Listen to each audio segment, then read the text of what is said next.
கர்த்தரால் தெரிந்து கொள்ளப்பட்டிருக்கிறீங்க. அதை ஒரு நாளும் நீங்கள் என்ன பண்ணிடாதீங்க, மறந்துடாதீங்க.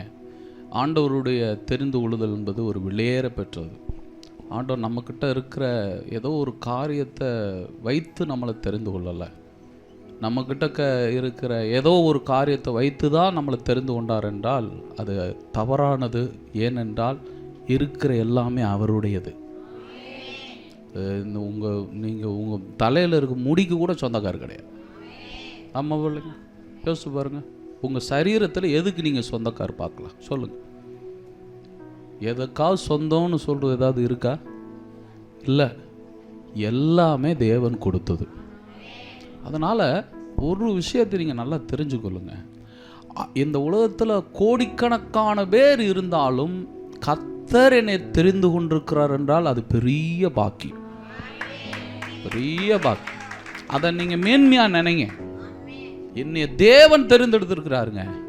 ஒரு நாள் இந்த மேன்மை உங்களுக்கு விளங்கும். இன்றைக்கி உங்களுக்கு விளங்காமல் இருக்கலாம், இன்றைக்கி உங்களுக்கு இதோட அர்த்தம் புரியாமல் இருக்கலாம்.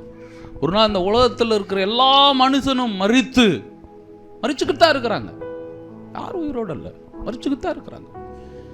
மறித்து தேவனுடைய அந்த சமூகத்தில் வந்து நிற்கும் பொழுது நமக்கு கிடைக்க போகிற மகிமையை பவுல் அதை தான் சொல்கிறார். இனி வரப்போகிற மகிமையோடு ஒப்பிட்டு பார்த்தால் இது சாதாரணங்கன்றார்.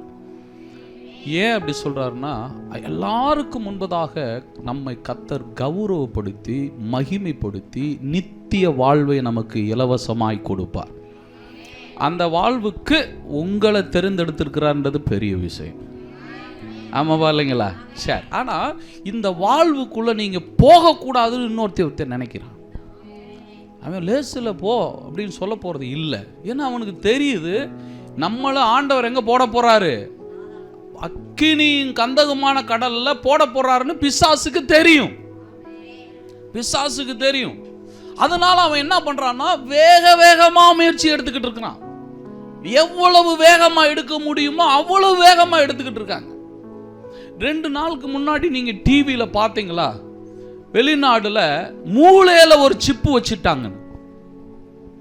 எத்தனை பேர் பார்த்தீங்கன்னு தெரியல.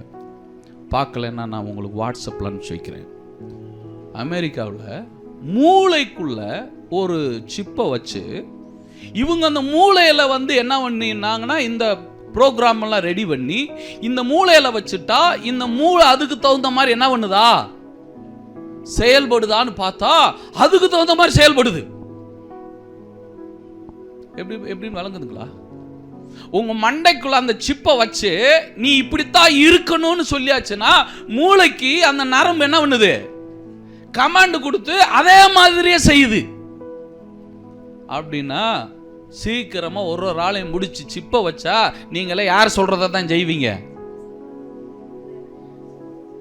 அது எதுக்கு சிப்பு வச்சுக்கிட்டு இப்பவே யார் சொல்றதானே செய்யறா நாங்க கவனிங்க. அதனால தான் ஆண்டவர் சொன்னாரு, நீ எதை கவனிச்சுக்கிட்டே இருக்கணும்னா சிந்தைய கவனிக்கணும்.